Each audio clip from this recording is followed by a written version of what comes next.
Welcome to Changing the Perception of Blindness, one conversation at a time, where we aim to break down barriers, demystify blindness, and promote real and lasting change. Join host David Steinmetz as he connects us with professionals who are making a positive impact in the community. These leaders help empower individuals who are blind or have other disabilities to live a full and inclusive life.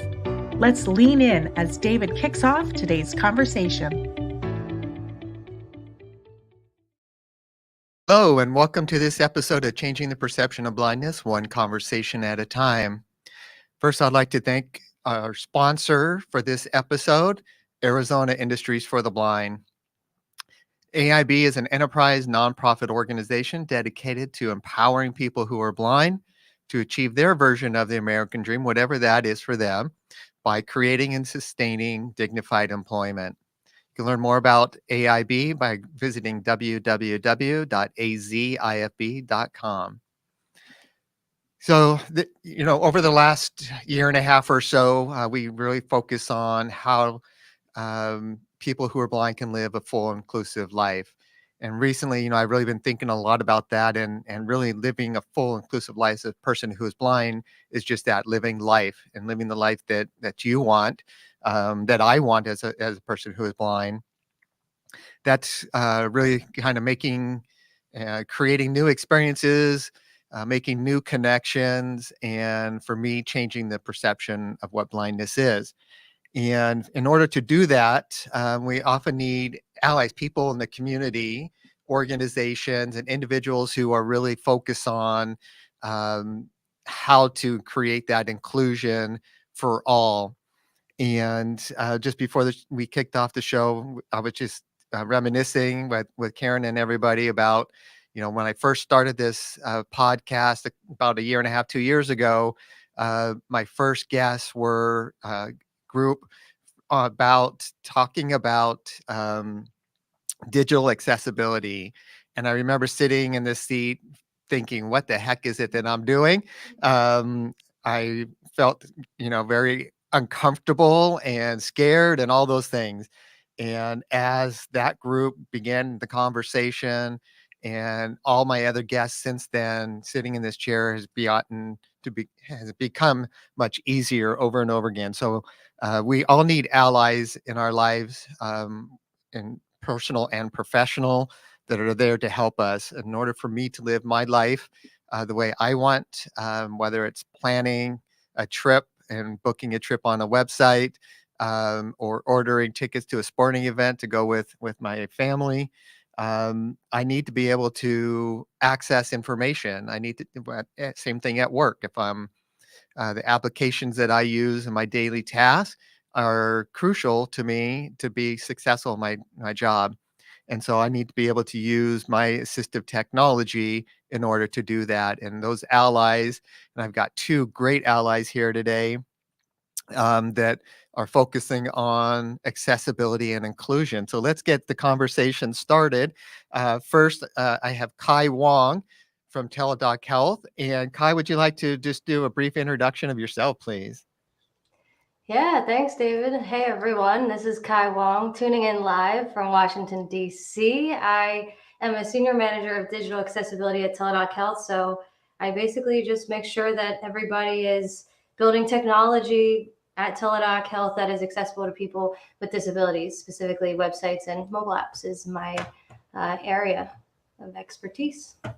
Thanks for having me on today. Awesome. Thank you. Thank you so much for being here. And Phil, would you like to introduce yourself, please? Yeah, thanks. My name is Phil Yatfin. I'm a strategic partnerships executive at Level Access. I've been in the digital accessibility space for almost about 5 years, starting my experience working for the Chicago Lighthouse for the Blind. So I really want to thank Phoenix Business Radio X and Arizona Industries for the Blind for giving me the opportunity to come and talk about digital accessibility, which is really one of my greatest passions. So I'm really excited for the conversation today. Yeah, and Phil, we connected about 2 years ago or so. We had some different conversations about the work that you were doing there, through the 508 compliance and remediation that the Chicago Lighthouse is doing. And we had a we have a mutual acquaintance that put us in contact with Tanner Gears, that accessibility officer who was a guest on this show. So it's kind of really fun to see how this network of people, and the more we make these connections and bring people into things that we're doing, we can grow and make a bigger impact. So again, thank you both for being here today. And, our focus is on talking about digital accessibility. And I mentioned to me why it's important, but maybe Kai, Phil, why is digital accessibility important to you guys?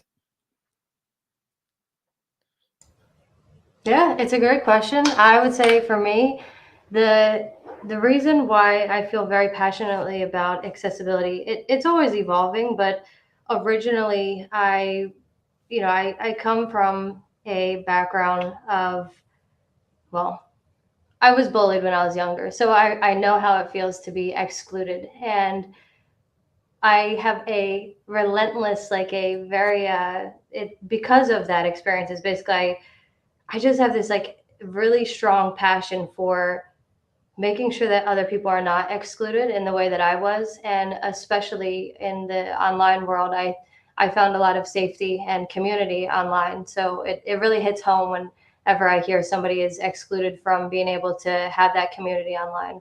So it's kind of made me into a fierce fighter later on in life, but started out not so great. I also have ADHD, and I identify as someone who is neuroatypical. So I'm also a part of the community, and accessibility is something that is ever evolving and always learning. Yeah, absolutely. Thank you. And thank you for sharing that. How about you, Phil? Yeah, Kai, I just want to say I really appreciate that transparency. As someone who grew up, I'm the oldest of five siblings. Two of my younger siblings both were born with disabilities. So being part of their lives, being a great older brother, led me to being at a lot of Special Olympics competitions. Both of my siblings were very into sports. And even in the early 90s, seeing how sports were made adaptable and accessible, regardless of if it's track and field, swimming, gymnastics, was great. So I always grew up very involved in the disability community and being able to lend a hand where needed. That changed and grew when I got into my professional world.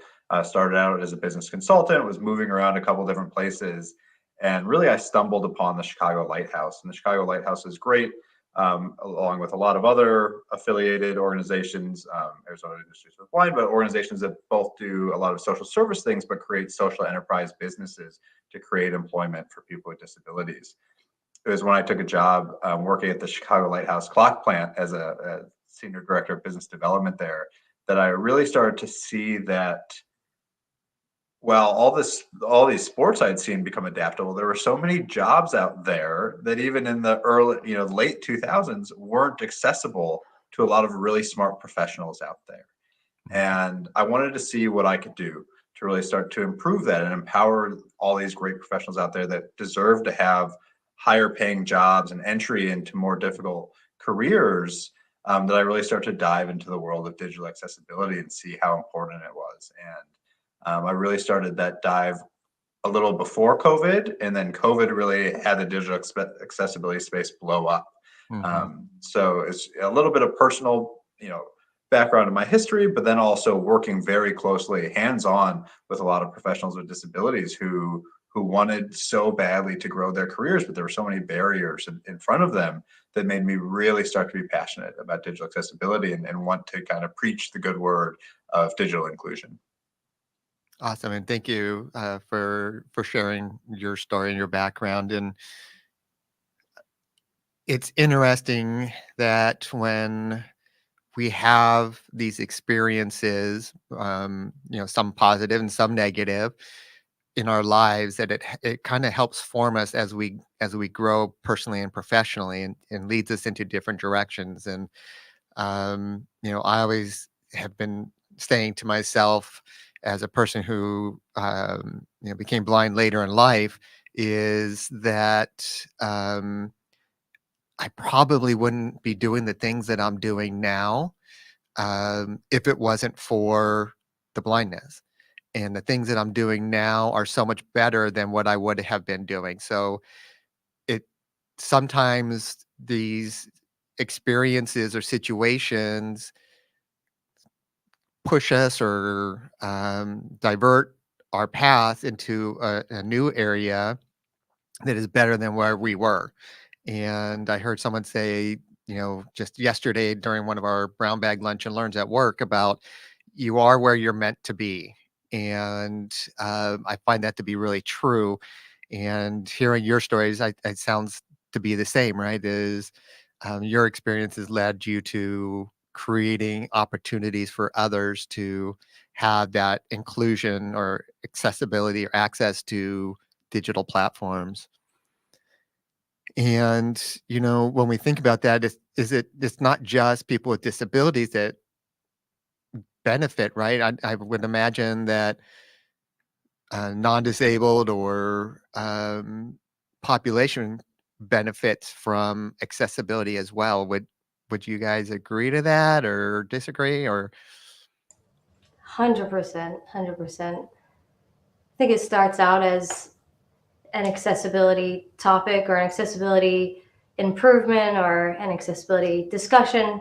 But then the more people that get involved in it, they're like, oh my gosh, like I could also use this, or oh my gosh, I didn't even realize that that feature was meant for accessibility. And they're like, I've been using it. So, I mean, for example, like captions, people that obviously started out as something else for accessibility reasons, and now people are over here watching movies, enjoying snacks with the Right. captions on. Yep.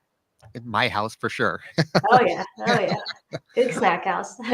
Yeah, exactly. Yeah, and I think Kai really nailed it on the head there.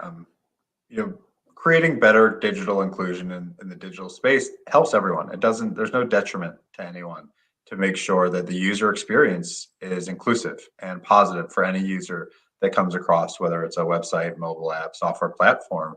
It really does help everybody. And that's also because the time it takes for the designers, developers, product managers to make sure it's inclusive. There's that thought and collaboration that goes on across teams to make sure, hey, if we want to create alt text that is correctly identifying what this picture is, or we want to make sure the flow of this page makes sense to someone that might have cognitive disabilities, that helps everybody. Even if people who might not recognize they have a disability, but also disability is one of the demographics in which someone cannot belong to today and belong to tomorrow. So true. So it's not when you're creating these digital experiences, you have to only think about people that might currently be blind or someone who's always been blind and create it that way. It's thinking, well, someone who might be aging into disabilities. How does someone who has used the internet or a social media software for some time, if they injure themselves or they age into a disability, how might they still want to be able to use this specific platform in a way they're used to? So, correct and great digital inclusion does impact everybody. Yeah, absolutely. And Phil, you were talking about one of the things you mentioned about usability, and I think sometimes there seems to be maybe a conflict or between accessibility and usability. And do you think that there's a difference there, or is that just my belief, or what do you guys think about that? No, no, absolutely not. And I'll give my version first. I'm sure Kai, who's probably a little more technical in her role than I am, can also dive into this. But there certainly is a difference. And that's why in a lot of, when I'm talking to new partners at Level Access, or even in my time at Chicago Lighthouse, when I'm talking to people who are new to accessibility or their organization is not very mature when it comes to digital accessibility, I really love to focus on the term digital inclusion as compared to digital accessibility. Because inclusion is both parts accessibility and usability. Accessibility, can someone access the site, the platform, the mobile app? And accessibility, especially in the business sphere, is really thought of as more check boxes.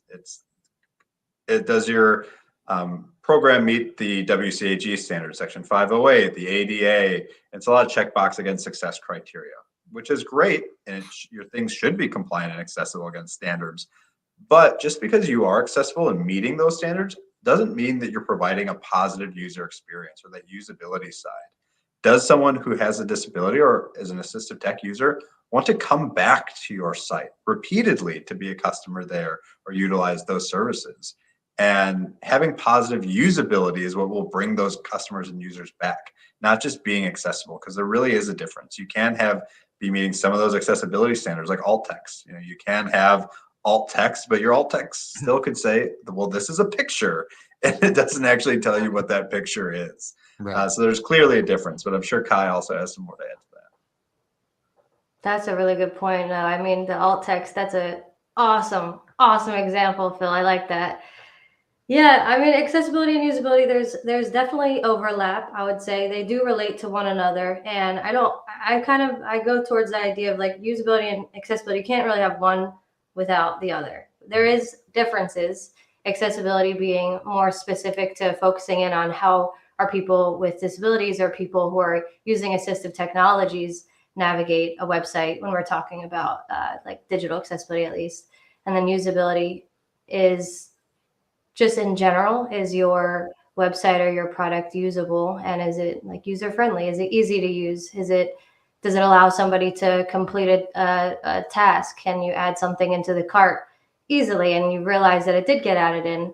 An example, I guess, of accessibility versus usability. Definitely, Phil, you mentioned how there's the technical standards that relate to accessibility.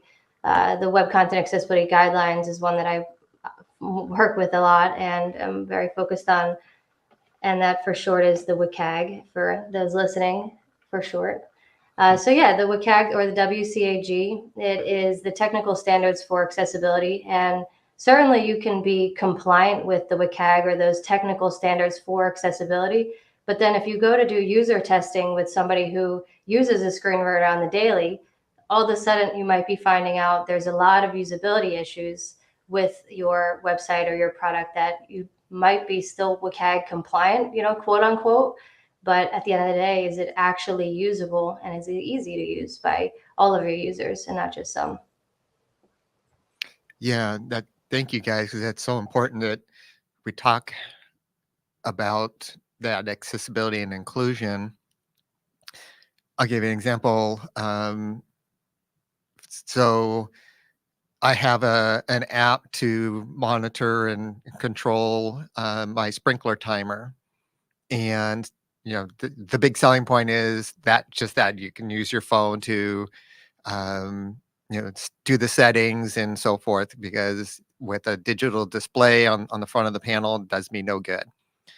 And so I download the app and I go through and it's reading me what the fields are, but it has little arrows that you use up and down to adjust, the date, time, etc., watering cycles and so forth, and check boxes. And using voiceover to try and I can't access those buttons. It just passes right over. It tells me where I'm at, but I'm not able to actually use it. So they did, and I'm assuming kind of an attempt maybe, or didn't have any thought maybe or forethought in the development process, that would allow somebody with using voiceover or screen reader to be able to do that. So now, I get to the app, I have to go get somebody to make the adjustments for me. And it really does me no good in that capacity. It doesn't allow me to do what it is that I want to do. And, I have sent emails and hopefully someday we'll get it changed.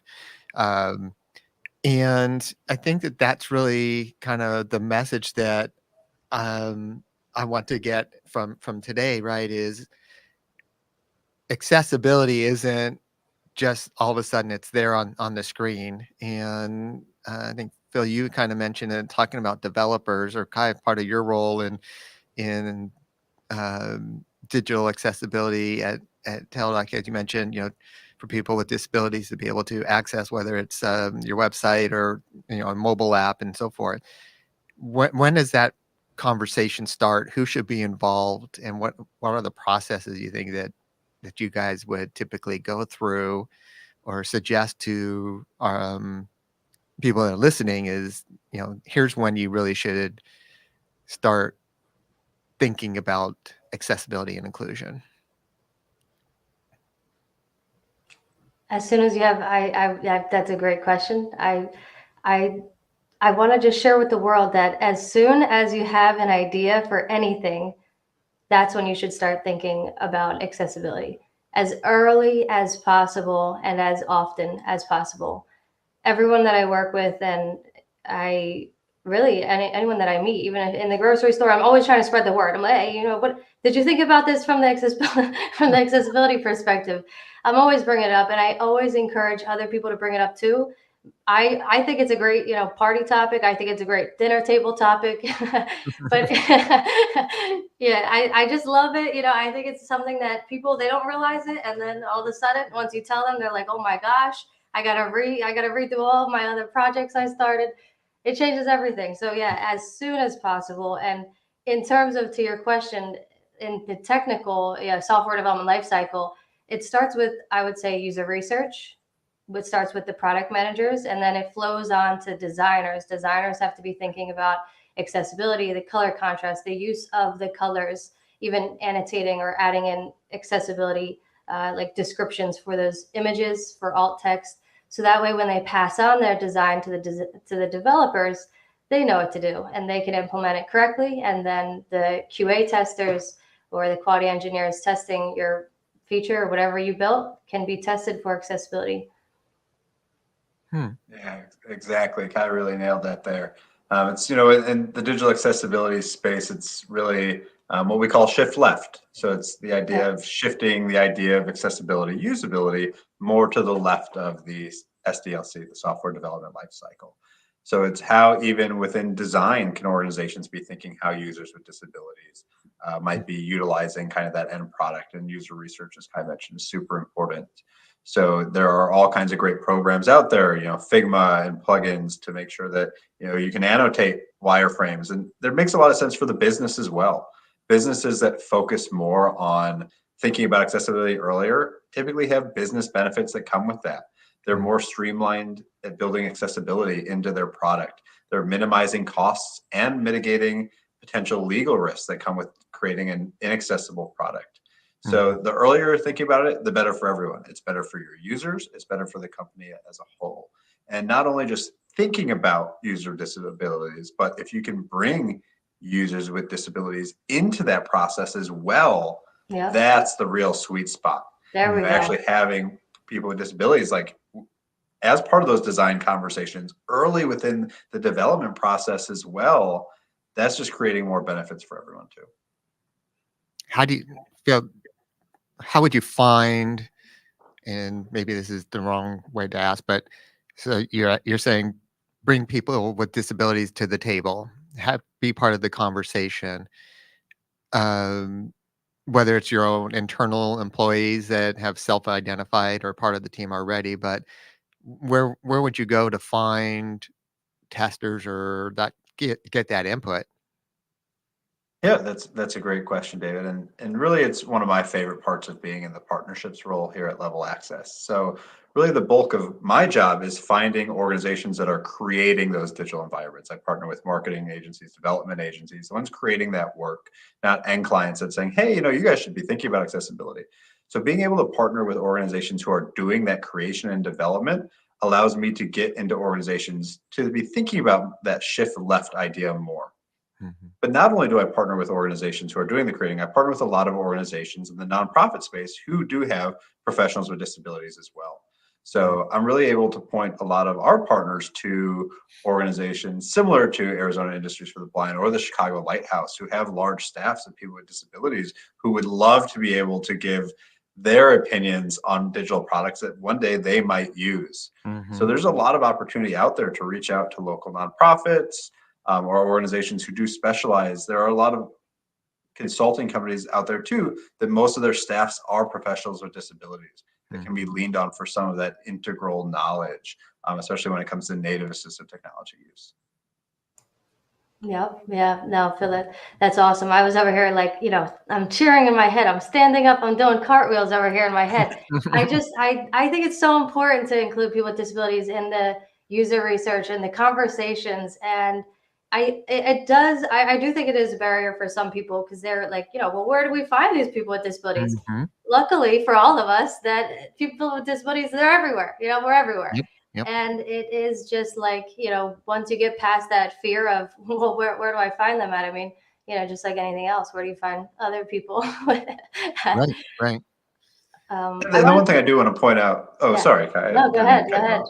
Well, just on that topic, because I have kind of seen it in my past, is so important to also make sure that the research you're getting of having people with disabilities give their opinion needs to be paid. Don't just take advantage of Yes. people and say, hey, it's really important. We want to make sure that we're creating this so that you can use it later. Would you give us a half hour, an hour of your time? Because we're doing this for you. But that experience, that lived experience, is something that needs to be paid for, because it is so important to your business to get that right and to have that knowledge imparted to you, that it does deserve to be paid for. Their time is very valuable. Absolutely. Absolutely. Yeah. Fair pay is good and important. I wanted to say about the other thing is, if for those out there listening, if you are in an accessibility role and your company has a user research team, I would encourage you, if you haven't already, to reach out to them and ask, can we start screening people and asking people for, we want to bring more people in with disabilities in our research. It's just like anything else. They're also screening for other things. They're finding people with particular identities, or finding people in particular areas or anything like that. It's just another question in their screener. And if you have a good user research team, they'll be willing to do it. And actually, they should be also happy to do it. Mhm. And I've always had pretty good experiences with that. Maybe I've gotten lucky to work with some really incredible user researchers, but don't be afraid to ask. And I think that's where a lot of companies and organizations may miss out. I've had conversations with some very large organizations and their research team that want to engage in the disability community. And we have these conversations, we put together the survey, push it out. But that's just one of, thousands, tens of thousands of organizations that are on a daily basis pushing out information or building tools and um, that impact everybody. And if they're not including people with disabilities, they're missing out on such a huge, large segment of our population. And so having those conversations early, reaching out to nonprofits, or there's um, comprehensive service providers like Arizona Center for the Blind and Vision Impaired that do vocational training, and they can provide input and clients and those lived experiences into the technology or into the product that they're using. We at my organization at AIB, we partner with ASU, and a lot of times there's students that are in the master's program for engineering and design will come to us and say, we're looking at developing this product. What, can we talk with your employees on, this idea, and, would it benefit them and so forth. So I think having those conversations, getting input from people with little experience in terms of whether it's technology to those that are kind of masters and high level users, and you're getting that broad perspective, because there is no one size fits all when it comes to whether it's assistive technology use, and people are just people, right? Great point. And For sure. with that in mind, Kai, you mentioned the standard WCAG, I think is what Yep. and so that is a standard, but there's also, I've heard about these overlays. Uh-oh. What are overlays? And it doesn't sound like maybe they may be a useful tool, but not a beneficial tool. Help me out here. It's making my hands sweat. Phil, you want to go first? Are we rolling up the sleeves and let's get ready to rumble? That's right. So yes, so obviously overlays, plugins, they're very popular solution that's posed in the digital accessibility space. They're typically marketed as a very simple one-step solution. And if anyone's listened to the conversation the three of us have been having so far, we've really dove into how digital inclusion done well is not a simple process. Sometimes it's even complicated. And it involves work from design through development and user research. So overlays typically want to simulate that experience by providing features that go on top of a website to create a more inclusive experience without actually making the back end of the website, the app, actually inclusive to all. So it causes a lot of issues, especially for people who utilize their own assistive technology, because a lot of the time their assistive technology doesn't always cooperate really well with an overlay. Now, can overlays be beneficial to subsets of people? Absolutely. There are people with certain visual impairments or neurodiversity things where some of the things the overlay does provide is helpful. But to think that an overlay can be the only solution is incorrect.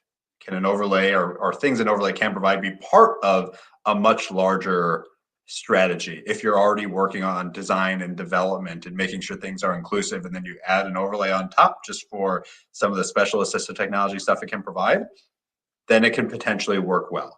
But most organizations don't do that. They think that the overlay is the only solution they need.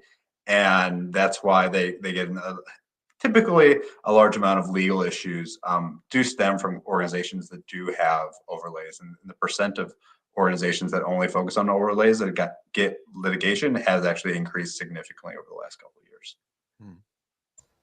Yeah, Phil, I'm glad you took that one. Thank you. You said all the important things, and good thing, because I can barely even think clearly when I hear overlay come up.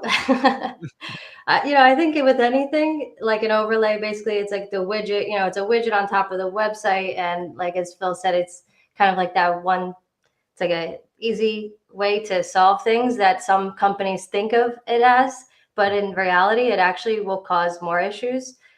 I would say, just like anything, if somebody says, I got this one line of code that's going to fix all of your problems, or I got this easy button that's going to fix all your problems, we all should be a little bit like, that does sound sus, right? Like, we're all kind of like, I don't know about that.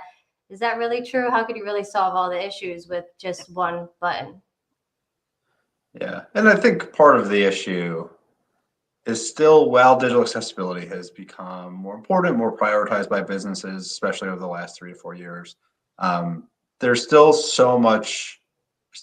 a really large lack of awareness on best practices in digital inclusion and how organizations should really attack it. But at the same time, while there are so many solutions in the space, whether it be overlays, platforms like Level Access, DQs out there, and everyone in between, not all organizations, especially newer startups or small mom and pop shop businesses, can afford finding great professionals with disabilities to come give that consulting and building them into design or development, because they might only have 3 people on their entire staffs. So overlays do sometimes provide what they believe to be the correct action, because they're not educated on accessibility, but they think they're doing the right thing.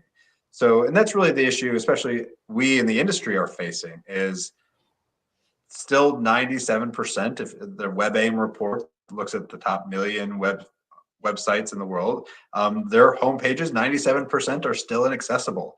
And there's a lot of really, really large companies that have huge accessibility programs that are still on that list. And it's because, like I said, accessibility can be difficult. It is constantly evolving. So there's still things that organizations just like Level Access are trying to figure out. How do we continue to try and push best practice to, whether you're a huge enterprise organization with 7 mobile apps, 7 websites, and a software platform, to the small mom and pop shop bakery that wants a website that's inclusive as well? And how can our solutions really touch everyone is difficult. And that's really where overlays have started to move into what people think is correct. So while it's a bummer that there's still so much of the web that's inaccessible, it also shows like there's still such a promised land. There's such an opportunity space. And I think digital accessibility will continue to evolve very rapidly. To even, like, we could be having this conversation a year from now, and there will be new technology, new organizations, new ways that, especially AI is coming in to help support digital inclusion in different ways. Yeah, that's a really good point, Phil. And I really appreciate your empathy. And it is true that a lot of companies, they don't know. And I think that there is some companies who have good intentions when they are getting the overlays, and they just don't know. Maybe like you mentioned, small team, small budget. And even if we have empathy for the overlay companies as well, I think there's always going to be room for improvement, right? And as technologies are changing so fast, as AI is coming into the picture, or it's been in the picture for a while now, but as AI is getting integrated with everyday technologies, maybe we will see overlays get a lot better in the near future. But will I be wearing an iHeart overlay T-shirt today? Probably not. I think I'm going to be picking my iHeart accessibility T-shirt Absolutely. first. Right. Do you, and it's such a hard topic, and we talk about changes and growth and things like that. How do we get to, right? We have a standard that is agreed upon. What does it take to make those changes, though? To get organization and even government at all levels, when we're talking about accessibility, how do we get there? Phil, maybe you can kick that off in terms of insights as to making it either enforcement. You mentioned some lawsuits, possibly, Yeah. litigation and things like that. Is that really what you think is going to take to start making the web more accessible, or not just the web, but work applications and everything Mhm. else, mobile applications? Is it going to take something like that to make a change? Yeah, I think that is the challenge. And there's a couple different angles I think that problem needs to be attacked. Because yes, the legal lawsuits have been continuing to increase. You have some states that take accessibility vastly differently than others, because there is no federal standard. So first of all, it'd be really great if there was a federal standard around digital accessibility and inclusion. Would be very helpful. But you do have some states that are leading the way in terms of making sure that their state agencies, at least municipalities, government agencies that are under their kind of control, are being forced to think about digital inclusion. It's great. New York, the governor of New York actually signed, I believe, December 22nd, a bill for New York agencies, municipalities to make sure that their websites were meeting the most updated WCAG standards. Awesome. Great for you, New York, which also happened to be the state where the most lawsuits were filed federally and a state level last year. I wonder if there's a correlation there. But if we really want businesses and organizations to think about accessibility and digital inclusion the way they should, it shouldn't be a reactive fear of lawsuits. Yes, does it help to have a standard and a consistent standard that everyone should aim at? Yes, that helps make best practices and strategies way more collaborative and have everyone look at the same North Star. Totally.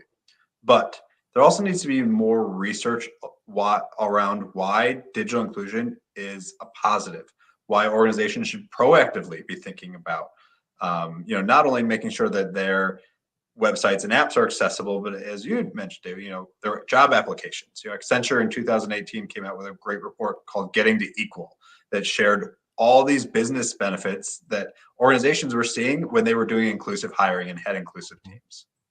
So there's been a push by a lot of organizations to create, well, do organizations see more revenue from customers when they are focusing on digital inclusion correctly?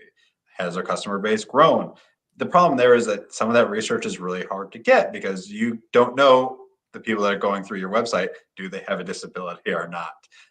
Were they a screen reader user? Some of that research is harder to find, but you do have some organizations, Disability In collects a lot of organizations who are focusing on disability inclusion and accessibility.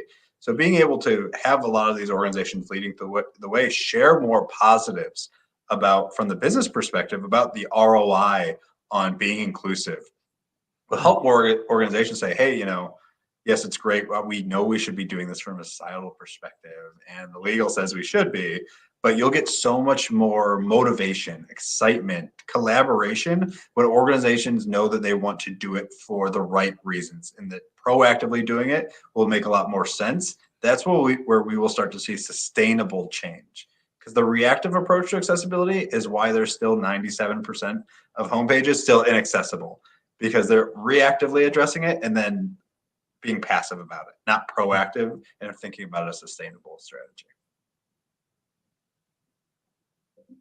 Kai, anything that you want to add to that? Because a lot of great information and insights there. I thought Phil, you did an amazing response there. I was really soaking it up.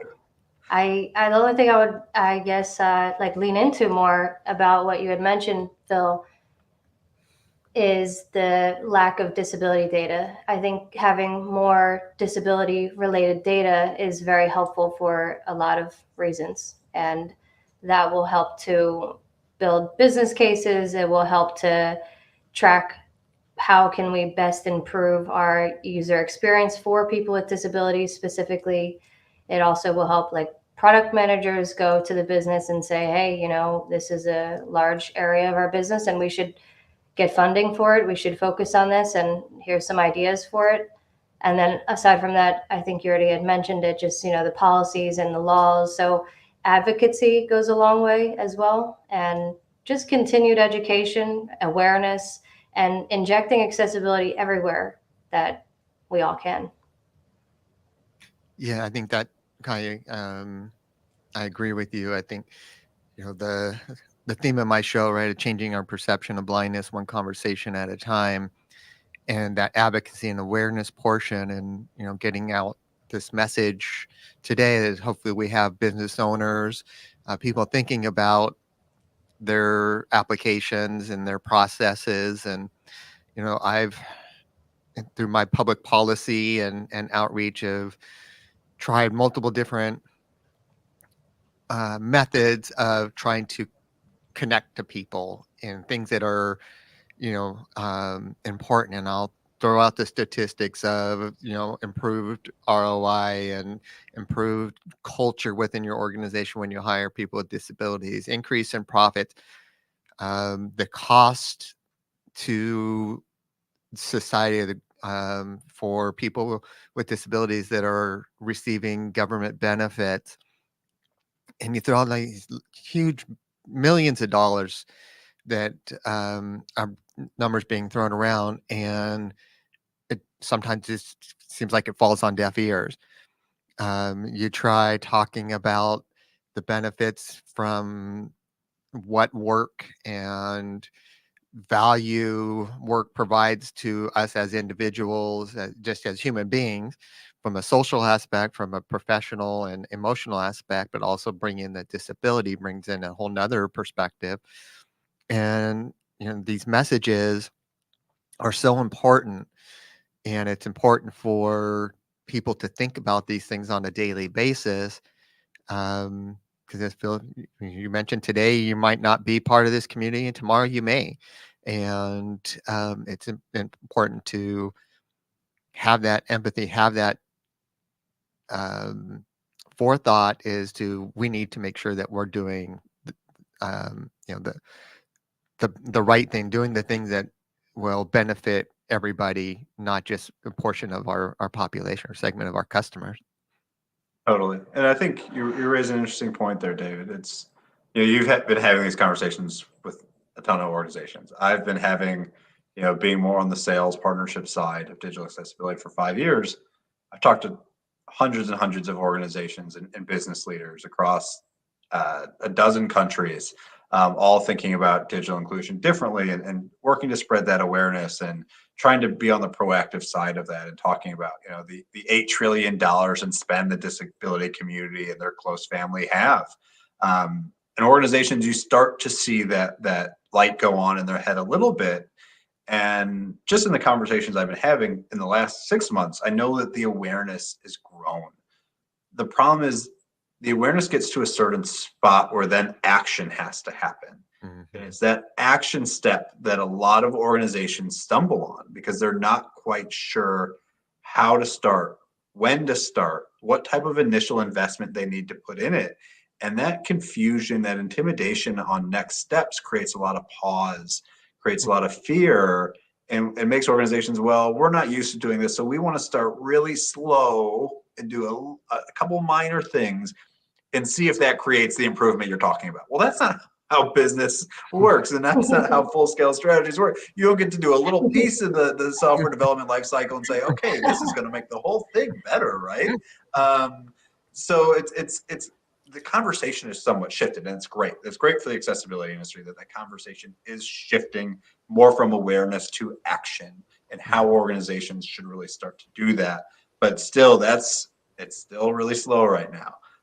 So my hope is that, we're going to break down that next wall, and organizations will really start diving into digital inclusion as compared to just dipping their toe. Mhm. Very true.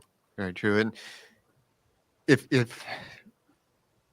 we've been talking about, when to start thinking about it, and Kai, as you said it, minute the conception of the idea, and but if you've already out live and up and running kind of thing, how do you know if your site is accessible?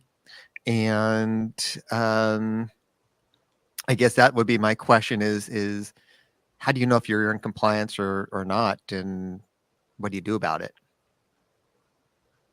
That could be a whole show in itself. Multiple. I know we're running up on time and so forth, but Good question, though. yeah, Should I dip a toe in that pond? let's roll with In Phil's it. words. Let's roll with it and see where we go. Oh yeah. All right, I'm ready to roll. I mean, yeah, if you have a uh-oh moment where you're listening to the podcast and you're on your way to work and you're like, "Oh no, I didn't think about this and now I am." It's okay, right? Like everybody deserves a second chance. And you can still remediate. You do have to figure out where you stand with it though, or where you're like, what's your current state? And the way to do that in very simple, fewest words would be automated and manual testing and user testing if you can.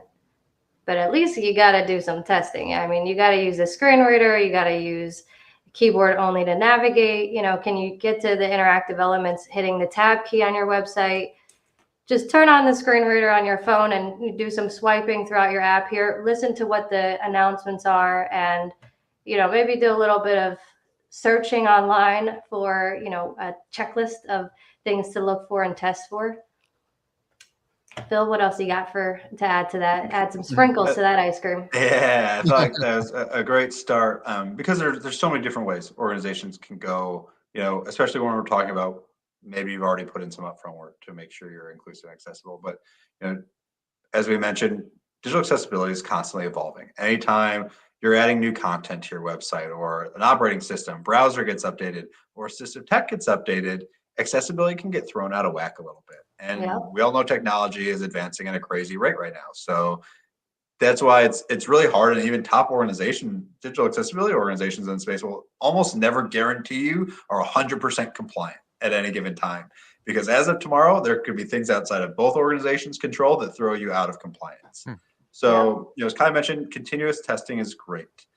Even for smaller organizations, just learning a couple best practices when it comes to keyboard use or screen reader use. NVDA is a free screen reader you can put on your computer. There's free ways that you can do quick little tests, maybe weekly, bi-weekly, to make sure digital inclusion is still there. Other opportunities, if you're a larger organization or have a couple different websites or more intense features on your websites, there are a lot of organizations out there you can partner with. There are digital accessibility platforms in which you can set up monitoring and have continuous monitoring done, whether it's via automated testing or more of a manual framework, or a combination of both, to make sure that you are continuously improving. And that's really that part of sustainable digital accessibility, making sure that you're building in as an organization those processes to continually be monitoring and checking, so that the investment you are putting into inclusion now isn't wasted in 6 months because you haven't checked in on anything, and everything you fixed and remediated in the first place is now back to ground zero. And you're like, well, that's why some organizations have a bad taste in their mouth for digital accessibility. Because I spend the same amount every year for an audit, and we're always fixing the same problems. We're not going anywhere. Well, because you need to have continuous monitoring. You also need to have continuous education and training for your teams that are doing that work. If you don't have an internal team doing that work, you want to make sure that you are partnering with a web development or design agency or an accessibility management agency who can do that continuous education training for you and be able to handle that. So there's a lot of different ways organizations can go about developing partnerships or creating those internal capabilities as well. Awesome. That's good, Phil. That's good. If I could just share one thing that you mentioned, Phil, you had said the bad taste in your mouth. And one of the funny analogies that I think of with accessibility is it's kind of like going to the dentist, right? Like keeping up your website or your mobile app with being, testing for accessibility. It's a continuous thing. You have to do, or as a developer, you should be doing the small maintenance things. You should be testing, like brushing your teeth every day. We're brushing our teeth every day. We're flossing, every day. Mm-hmm. And that way, when you go to the dentist, that AK in different words, when you go for that full external audit or you go for the full comprehensive WCAG audit, that you're not getting in the comparison, like root canals. Maybe you get a small cavity, they can fix it, they patch it up, and then it's fixed very quickly, but you're not getting a painful root canal, you're not causing further damage, and it's a smaller impact. So I think like accessibility Love is kind of that like analogy. Absolutely love it. That's awesome. And I'm so glad that you guys were here to have this conversation today. I've learned a lot. I'm a user. I can barely spell IT and figure out how to turn my computer on, but I have learned a lot from you guys, and I really appreciate your knowledge, your experience, the things that you're doing in your organizations and in your communities to ensure full inclusion. We're just about to wrap up here. Would you like to share with our listeners, if they want to further the discussion with you, how can people contact you? I'm on LinkedIn. Hit me up on LinkedIn. Kai Wong on LinkedIn. That's KAIWONG. Awesome. Yes. Similarly, best way to typically reach me is LinkedIn as well. My name is Phil, Phil, Yatvin, Yatvin. Always around to talk about digital accessibility, digital inclusion, my experience within the space. Of course, working for Level Access, we have a ton of different opportunities to partner with organizations, both from the partnership side, of which I work and would love to talk to agencies, but also customer side as well, being able to help organizations all the way from the design shift left experience, all the way through development, agile methodologies, and then monitoring and consulting, everything included. Great. Thank you, Phil. And, I hope that today's show spurs some thoughts and some change. Most importantly, is taking that action. And I'd like to thank again Arizona Industries for the Blind for being our sponsor. And you can learn more about them at www.azifb.com. You can find me on LinkedIn and reach out if you have questions or if you want to sponsor or be a guest on the show.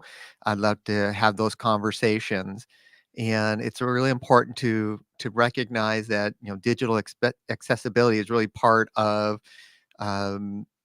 everybody's life. And I believe that today's show really re-emphasizes the fact that with the right training, the right technology, and the right attitude, people who are blind can compete and are successful in life and in the workplace. So thank you guys and have a great rest of your day. Thank you for listening.